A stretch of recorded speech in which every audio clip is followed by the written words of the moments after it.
talk to you so I can be close to you. It's really simple if you look at it that way. 안녕하세요. 한태환의 재미있는 경매 이야기 한태환입니다. 본건은 1억 1,400만원에 감정된 빌라가 4차까지 떨어졌고 5차 2,730여만원에 2월 8일날 진행되는 물건입니다. 1억 1,400에 감정돼서 2,700만원까지 떨어질 때까지 누구도 입찰하지 않았습니다. 왜 그랬을까요?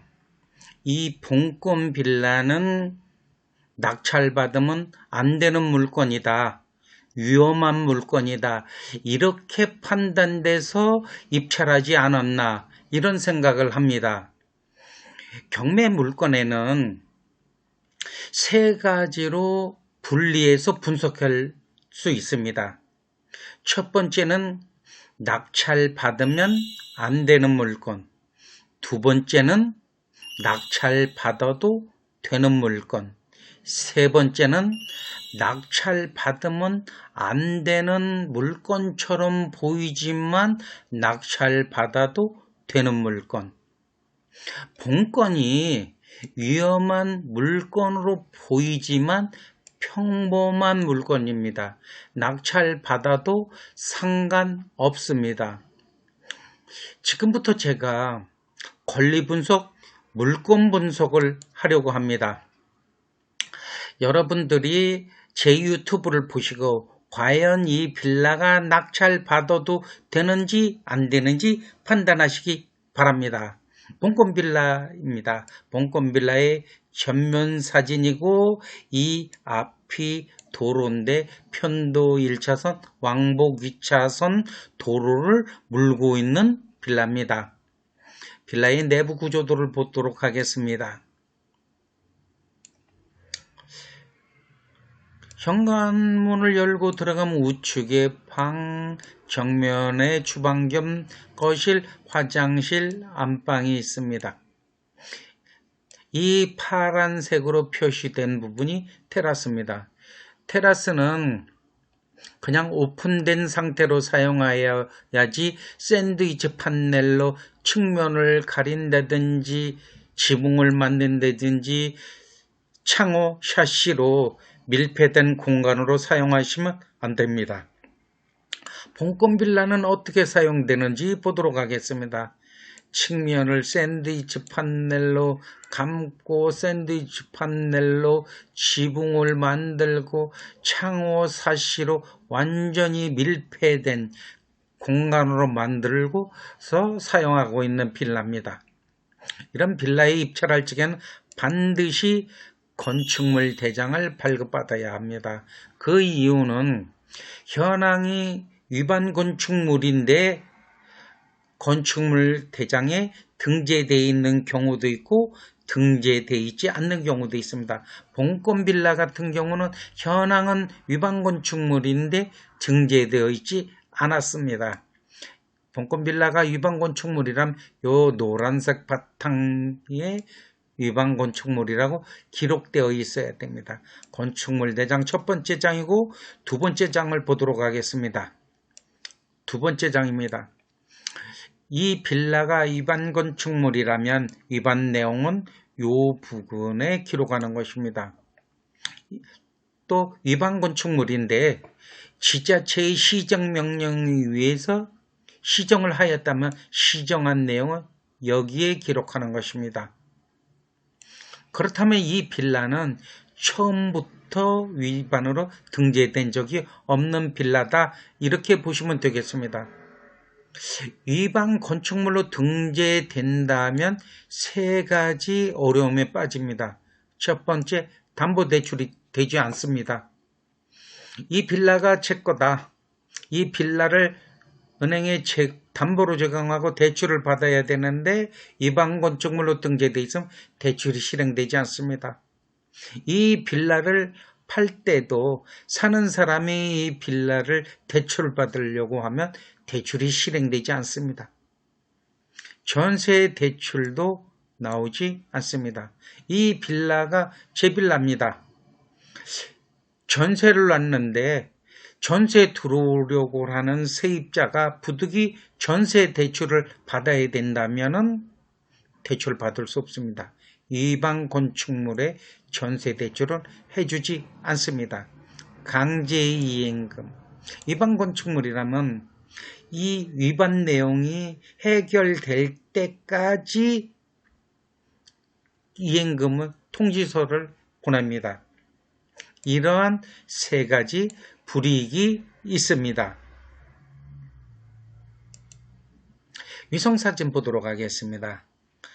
봉건빌라 이 앞길이 버스가 다니는 왕복 2차선 도로. 이 봉건빌라에서 버스로 세 정류장 떨어진 곳에 원종사거리가 있고 이 원종사거리가 서해선 원종역입니다. 올 2월에서 5월 사이에 완공되는 지하철입니다. 봉건빌라에서 고강사거리가 그리 멀지 않습니다. 도보로 충분히 가능한 거리에 있습니다. 이 고강사거리에도 지하철이 건설된다고 합니다.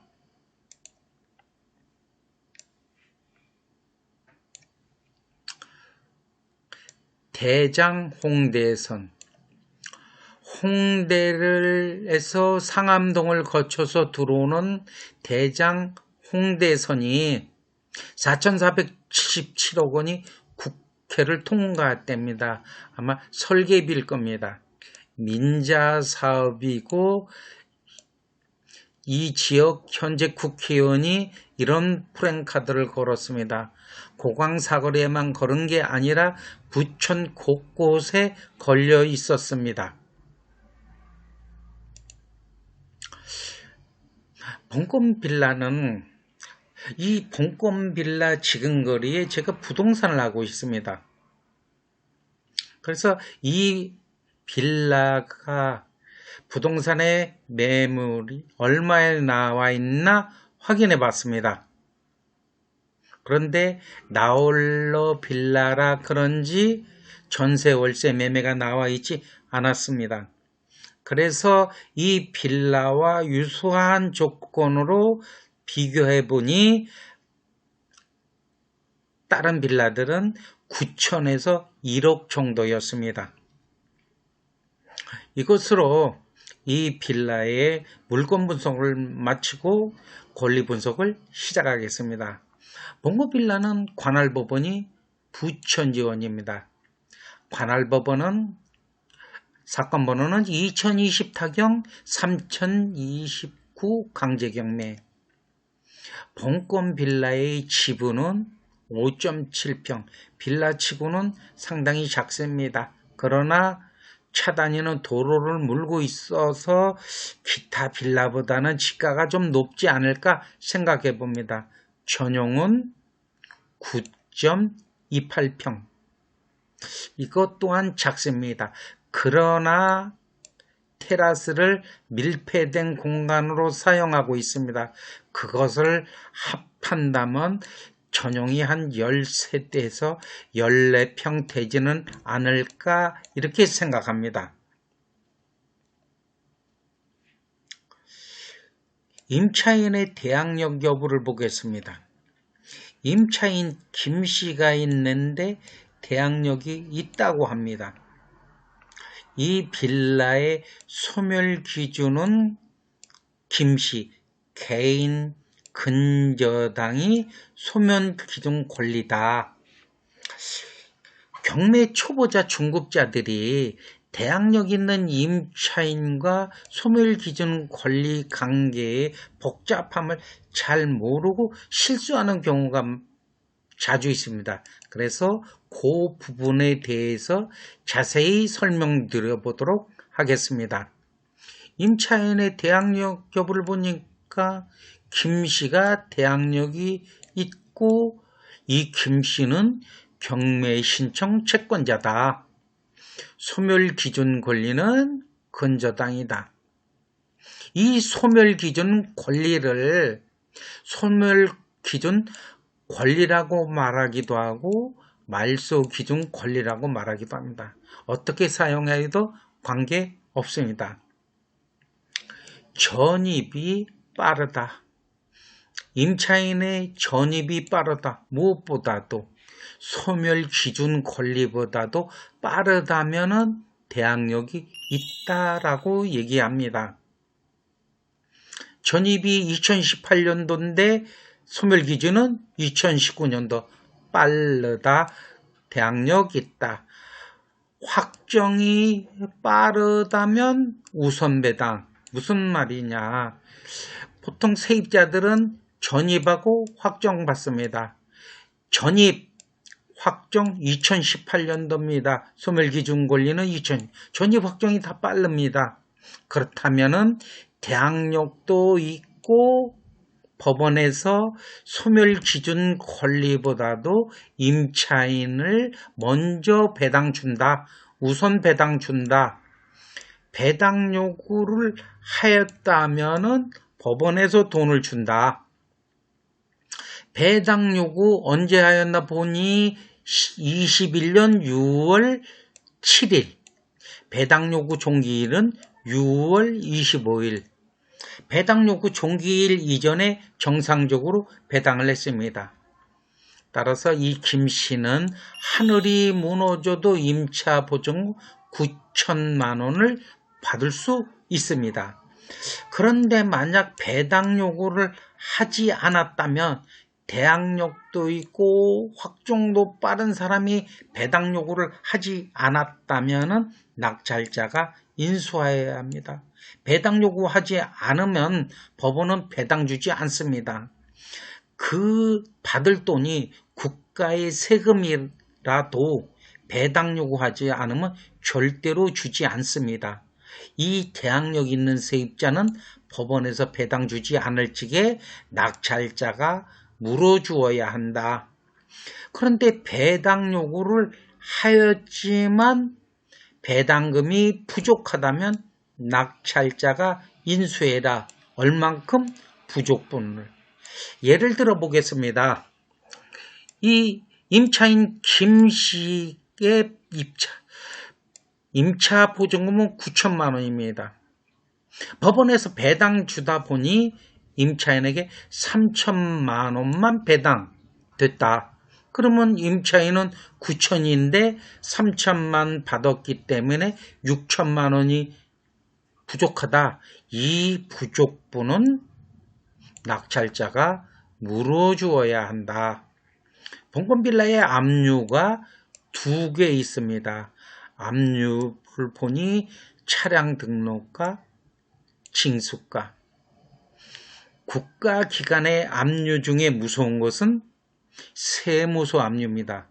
세무서 압류는 그 금액이 어마어마하게 클 수도 있습니다.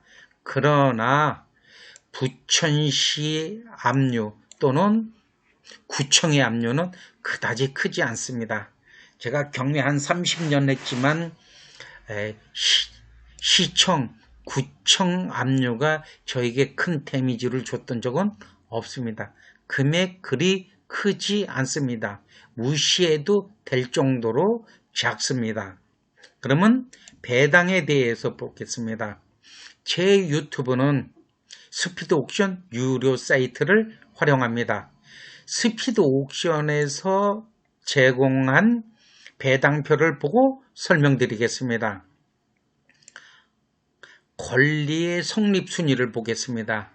임차인 김씨 보증은 9천만 원이 1등입니다.